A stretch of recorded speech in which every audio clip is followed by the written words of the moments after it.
time for chapter 23. So we are now moving on to our urinary system. So we're going to first look at the different organs of the system. The kidneys are waste product that we're going to excrete out of the body. So in general, for our urinary system, we're focusing on the kidneys, the ureters, or little tubings to get down to our bladder, and then we'll cover how the kidneys make urine, but then also how we get rid of urine by the end of this chapter at least. Okay, so for our kidneys, their job is they're going to excrete out waste products. So a waste is any substance that is useless to the body or present in excess of the body's needs. So sometimes as we are having our normal metabolism and we're doing our function of the body, we do create products that we don't need, and so we just go ahead and get rid of them. Also, if we have too much of something, so for example, I know sometimes when people get sick, they get the those like massive vitamin C tablets that have like 1,000% of your daily value. Basically, you're going to end up peeing out a lot of that. So because vitamin C is a water-soluble vitamin, it's going to hang out in your bloodstream, but eventually your kidney is going to filter out that blood and it is gone. Okay, so 4 different types of waste that we get rid of that are nitrogenous waste. So first we have metabolic waste. So this is just stuff that's produced by the body, so as just part of our normal functioning. Urea formation. So last-ish chapter, we covered how we're able to use proteins in order to make ATP. So in order to do that, we have our amino acids. We break them suckers down by removing the amino group. So what's left, we can then use it as an intermediate for making ATP. But when we do so, we got to get rid of this amino group. So this amino group, unfortunately, because nitrogen likes to have 3 friends, so that ammonia that it becomes has to be converted. Eventually, it's going to be converted to urea in the liver, and then the liver sends that urea to the kidneys using our circulatory system to get rid of that waste product. Next one's uric acid. So that's part of breaking down our nucleic acids that we've eaten. And then creatine, using creatine phosphate catabolism, so breaking down creatine phosphate when we need those phosphates to snag them onto a DP molecule to make ATP. So part of that we have to get rid of what's left behind, which is the creatine. Okay, so again, the kidney's job, they're going to excrete out waste products from the bodily fluids. So we've got multiple systems that do so we are now down to our urinary system. Okay, so let's look up what makes up our kidney. Yay, here we go for exam labeling. So we are going to you are going to label the cartoon version of this kidney.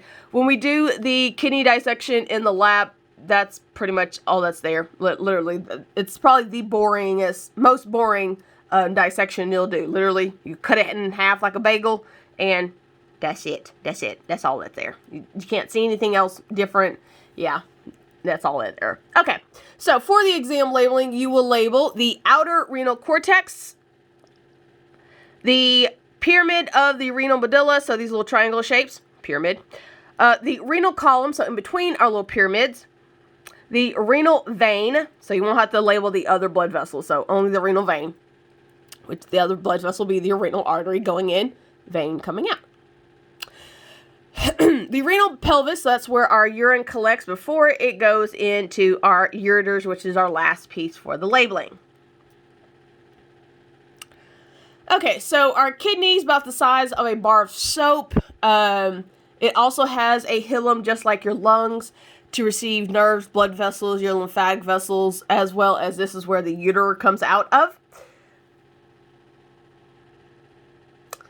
And then keeping everything together, of course, like our other organs, we have connective tissue as well as a fat capsules, particularly for the kidneys, that helps to keep them in place, but also provides protection for them. Okay, so let's look at how our kidney is. So little pieces and parts. So our renal parenchyma, so this is the tissue that's going to make our urine. So it's all of this section on the outside.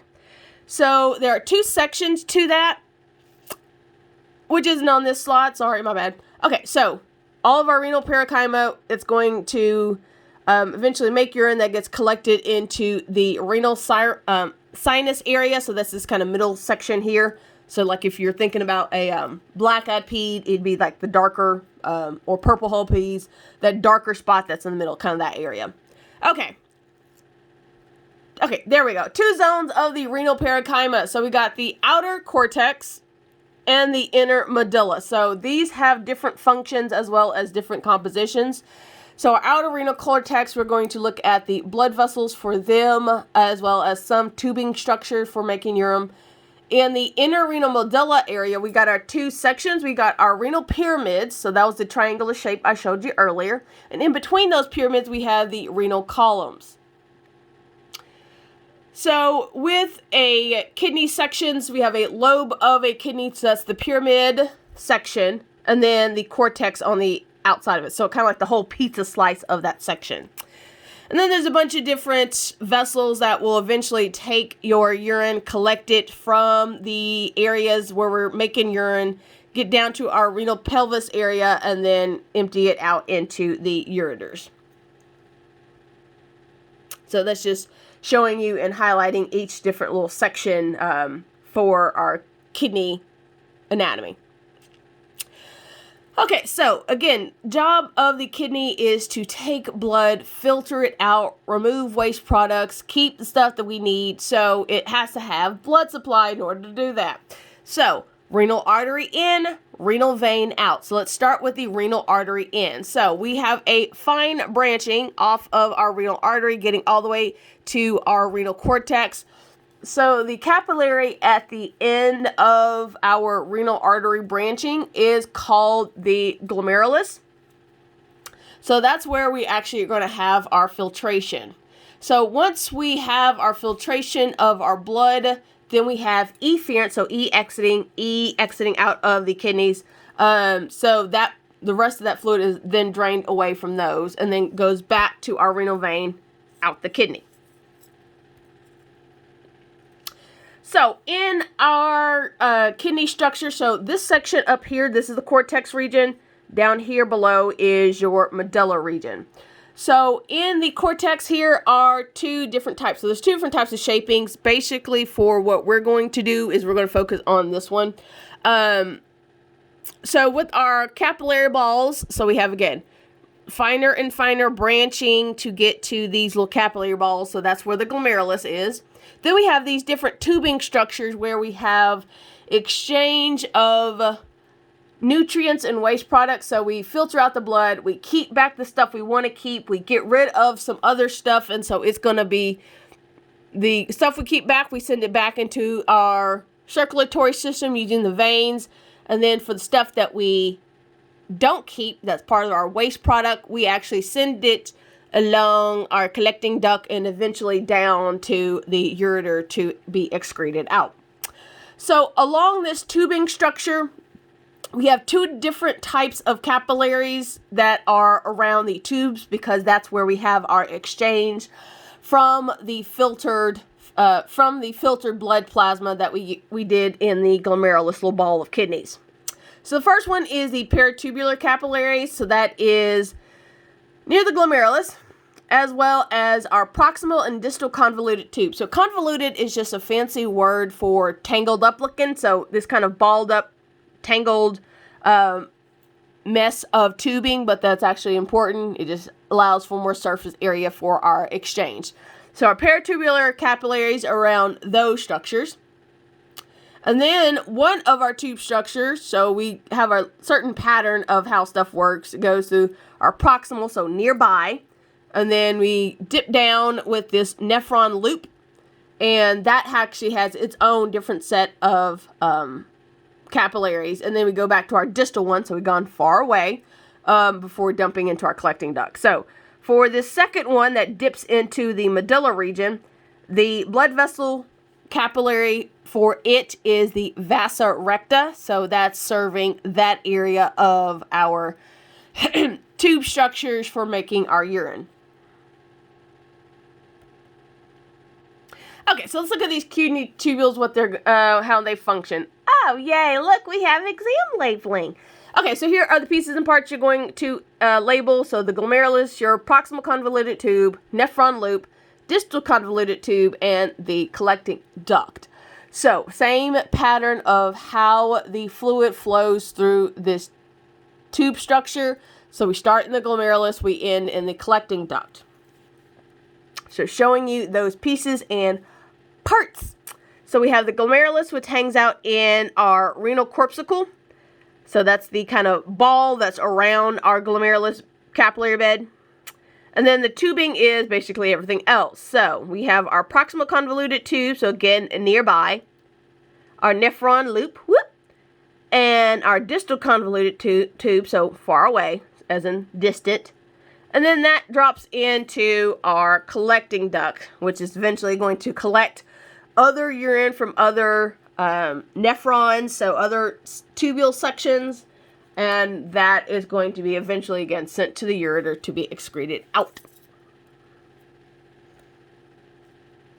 So inside our first stop on our nephron or our kidney tubules to make our urine, we have our glomerulus. So remembering again, this is where our blood gets filtered out so that we can get rid of the waste that's in the blood, but then keep the useful stuff.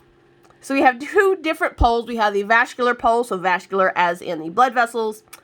And then we have the urinary pole. That's where we're going towards making urine. So with the blood for our glomerulus, instead of the fluid having the exchange and then going back on the venous system, so our blood comes into the glomerulus. We have our filtration. And then it goes out with a what's called efferent arteriole. So it's actually a little smaller one. So that kind of helps with maintaining enough pressure to get good filtration here. So the fluid that is left, instead of it exchanging and coming back into your blood supply, the fluid that gets filtered out actually goes out the urinary pole so it can be processed by the kidney. So here are the four regions of our nephron tubes. So we start off with our renal corpuscle and the glomerulus inside of it, so it's kind of stop number 0. So first one, proximal convoluted tube. So the job of it is the reabsorption of useful solids, so stuff we want to keep. So just kind of like how you clean out your refrigerator and you take a bunch of stuff out, but immediately you bring back in the eggs, which are good, and your milk's not spoiled, so it's like, okay, we can bring that back in. Or other little specific stuff that you know you're definitely going to keep, like butter or whatever, you can go ahead and return those to the fridge. So same thing like your kidneys, stuff that we want to keep, particularly, for example, glucose, we're going to immediately bring that back into the blood supply, as long as we have enough glucose channels in order to do so. We'll talk about that later as it refers to like diabetes. Anyway, next section, our green one, that is our nephron loop. So the important piece with our renal medulla section, so this is where those pyramids are. That's actually a very salty area of the kidney, so that helps with our water and salt exchange. So the concentrations of salt actually helps with that exchange. So we'll talk about how that works later. But there's our loop. So with our descending loop, water leaves, because all of this is salty, so water's going to go down. Water goes from an area of lower osmolarity to the higher osmolarity of the medulla, so that's why water leaves. But then on this side, the salt leaves the tube. So here, water has left because there's only water channels on this side, and then on this other ascending loop going back up, there's only channels for the salts to leave. So water has to stay in. So it becomes more concentrated by the time you get on this side of the loop, and so salt's going to go down its concentration gradient out into the medulla. So that also helps to increase the saltiness of the medulla, which is why we have our cross current multiplier. That's what so cross current, so different direction, and that increases the saltiness of the medulla. Next section, distal convoluted tube. So as we're going further away, so that's distant. So in this one, we have our peritubular capillaries also around this section. This is where we secrete any additional waste from the blood vessels and into our tubular fluid. So just in case, like, oops, we didn't catch this in the first time, will catch on the second way around. So if you've ever gone flying and you get your luggage, if you miss your bag, it comes back around. Okay, and the last one, the collecting duct. So that's this big chunky one here because it's a lot larger. You're able to collect urine from multiple nephrons, so multiple sections of these tubings. So as it goes through the medulla, so remember it's nice and salty, water's going to go from an area of lower osmolarity in the urine to higher osmolarity in the medulla, which allows for concentrating your urine so you don't lose so much water. Okay, so 4 regions of our renal tubules. So we have our proximal convoluted tubes, nephron loop, distal convoluted tube, and then the collecting duct. So again, proximal convoluted tube, that's this section here. So lots of microvilli, so we're reabsorbing the stuff that we want to use. Our nephron loop, so that's that U-shaped portion. So again, that's where we have our salt exchange there. So one side, our descending is, excuse me, descending allows for water to leave, but then ascending allows for salts to leave. So thin and thick segments, it referring to the thin and thick segments there. So thin, water leaves, thick, salt leaves. Distal convoluted tubes, so that's our next section. So by now you've done most of what you needed for your urine, except for you do have some concentration of your fluid. It's not considered urine yet, but some concentration, so some water does leave the fluid, as well as you do have additional secretion or removing of waste products from the blood and into the tubular fluid so that it can become urine. Then lastly, the collecting duct. So from our nephrons, these collecting ducts are going to collect all of the urine that's left over. This is the only area where the only exchange happening is water leaving the urine, which allows for you to concentrate your urine and less water is lost due to urine.